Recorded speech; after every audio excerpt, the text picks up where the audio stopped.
Have you ever thought about running a one-shot but you have no idea where to start? Well, we have 10 tips that might help.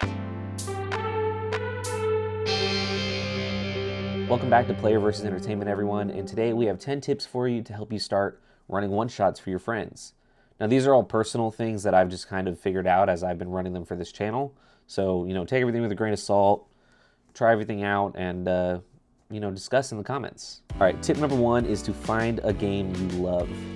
Whether it's Dungeons & Dragons or Morkborg or Cyborg or Frontier Scum or some other indie game, as long as you love that game and have a real passion for it, you'll have an easy time giving that passion to your players and making them actually want to play.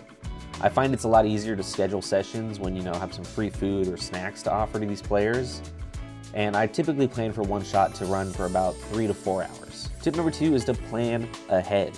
If you're running a pre-written campaign, it's a good idea to read through it a couple times and take notes of any important NPCs, items, or locations that you might need to quickly reference while running the game.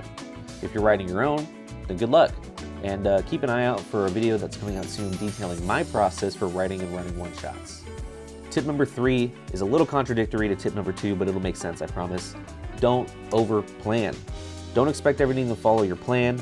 It won't. Allow your players to explore and solve problems for you. If they solve one of your puzzles with an unexpected solution, good for them. Let them have it. Tip number 4 is to talk to your players. Make sure that they know what they're getting into. Go over any important themes for the adventure and the general hook. Let's say that a well-liked dragon has been kidnapped by a local noble family, and the dragon's kin has issued a reward for anybody who can promise the dragon's safe return. Answer any questions about the adventure that don't spoil the game, but might be important for the players to know. Tip number 5 is to develop character relationships. It's generally a good idea for each player character to know at least one other character at the table.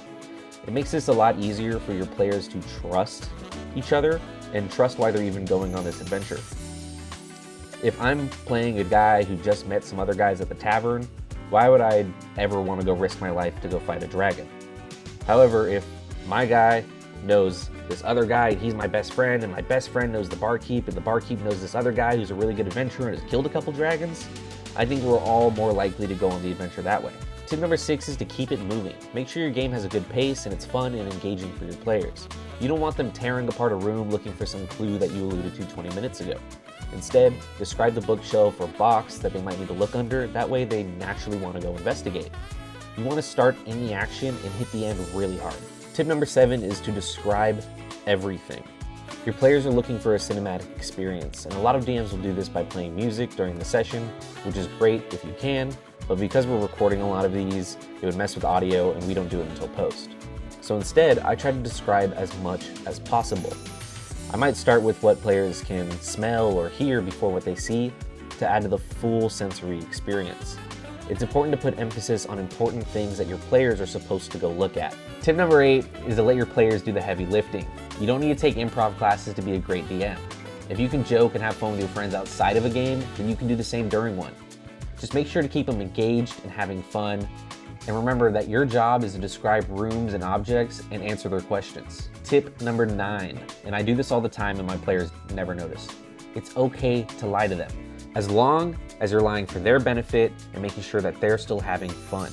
If your players are fudging up rolls on one of your puzzles, lie to them so they can solve it. It's okay. It keeps them moving, it keeps them engaged. If they're killing your boss too fast, lie. If they're killing your boss too slow, lie. If you're about to one-shot the medic, lie. I wouldn't fudge any dice rolls if your players made the decision that got them there. If they wanted to rush in and fight the boss head on and you made it clear that you're gonna kill them if they do it, kill them.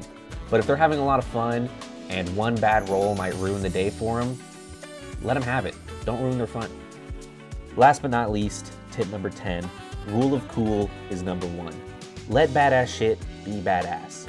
If your player describes this epic thing they want to do, find a way to make it happen. And if the dice say no, then make sure that they're failing forward and whatever happens doesn't stop the fun. I hope you guys enjoyed these tips and I hope they help you at your table. If you guys enjoyed, don't forget to like, comment, and subscribe. Check out our Discord and our Patreon, and come on back for all things fun.